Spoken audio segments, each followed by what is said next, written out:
In this video, I'm going to be talking about empirical and molecular formulas and how to calculate those. Okay. So remember that we covered empirical formulas already, and it is the molecular formula with the lowest number of subscripts. So if you had example C6H6, which is benzene, that was the molecular formula. The empirical formula would be C1H1. So remember, it's the smallest number of subscripts. You find the least common denominator and you divide that out by everything and get your smallest whole number values for the subscripts. And that's our empirical formula. So you can solve for empirical formula again. So now we're kind of taking it up a notch, and we're going to have you a couple examples where you need to solve for a compound's empirical formula either from the mass or from mass percent of the atoms in that compound.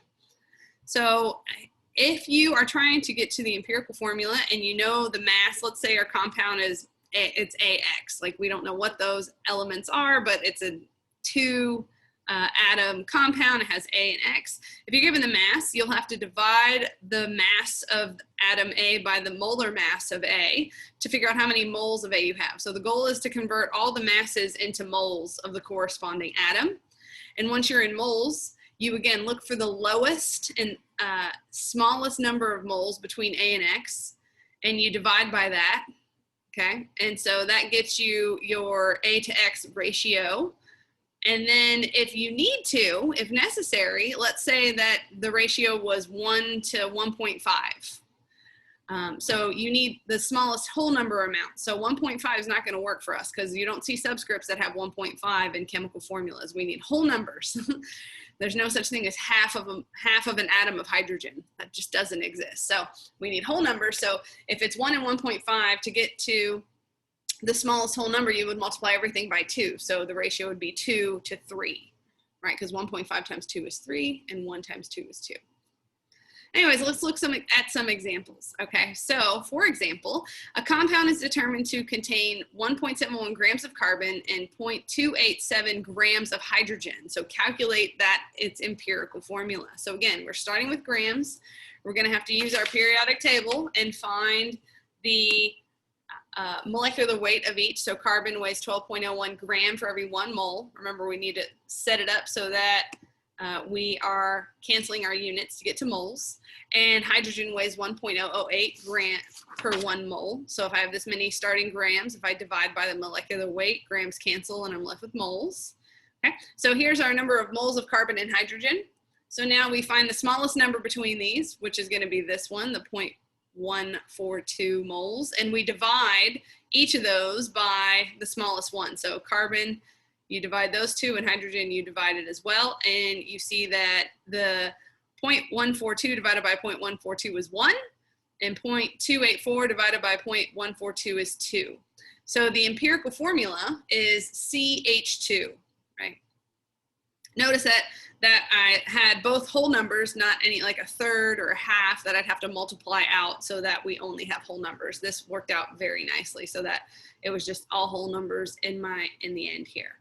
So let's look at an example where that's not the case though. So if a compound contains 5.3 grams of chlorine and 8.4 grams of oxygen, determine the empirical formula there. So again, after steps 1 and 2, so that's where we would take this amount of chlorine and divide it by the molecular weight to figure out how many moles of chlorine we have, and take this many grams of oxygen divided by the molecular weight and figure out how many moles of oxygen we have. We get this many moles respectively. Okay, we take the smallest number, which is the 0.1, divide everything by that. So we would have a ratio here of 1, and then this ratio is 3.5. So 3.5 is not going to work because there's no such thing as half of an oxygen atom. That does not exist. So in order to have the smallest whole number amounts, since it's a half, you would just multiply everything by 2. So there's a 1 here, right? Because we remember chemists are efficient. Then if there's a 1 subscript, we usually never put it down. It's just a waste of time. But so there's 1 there. So when you multiply 1 by 2, you get 2. And when you multiply 3.5 by 2, you get 7.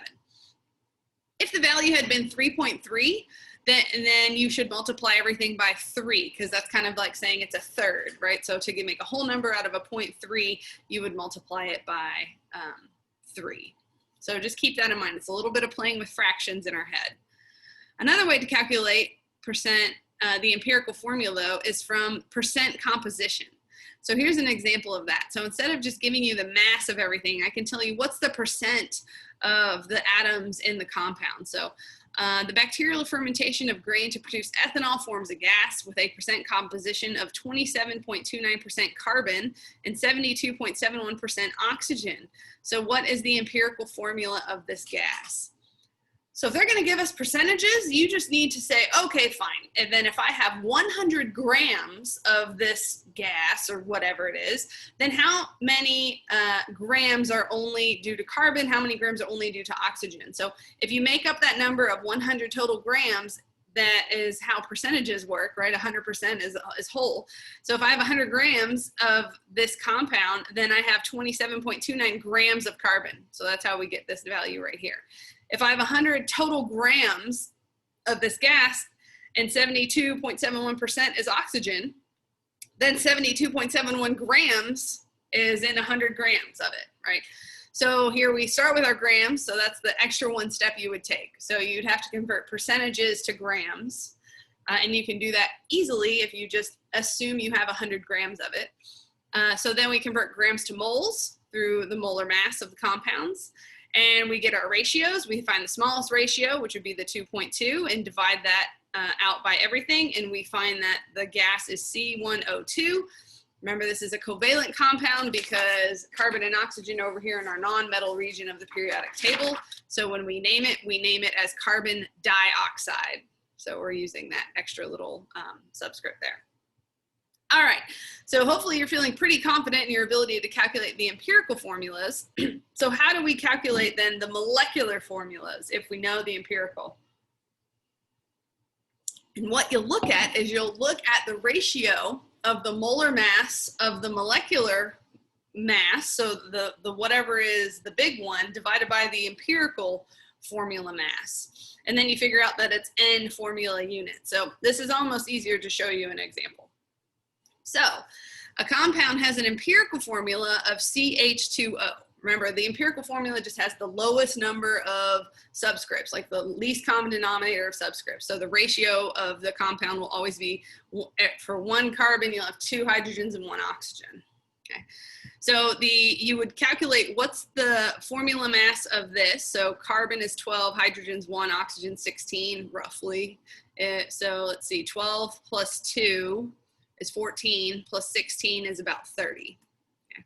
So the empirical formula for the CH2O is 30, but the molecular mass of the compound, so the true compound, like the empirical formula, right, is just the shortened version, but the true compound weighs 180 AMU. So what is the real molecular formula? I don't want the empirical formula, I want the molecular formula. So we have to look at the ratio between the empirical formula to the the empirical mass to the molecular mass. So 180 divided by 30 is 6. So that means that 6 is going to be the number we need to multiply all of our subscripts by, right? So 6 times 1, 6 times 2, and 6 times 1 here. So C6H12O6. So the molecular formula of the said compound is C6H12O6. So in short, to figure out what the molecular compounds are, you will take the mass of the molecular compound and divide it by the mass from the empirical formula that you've solved for.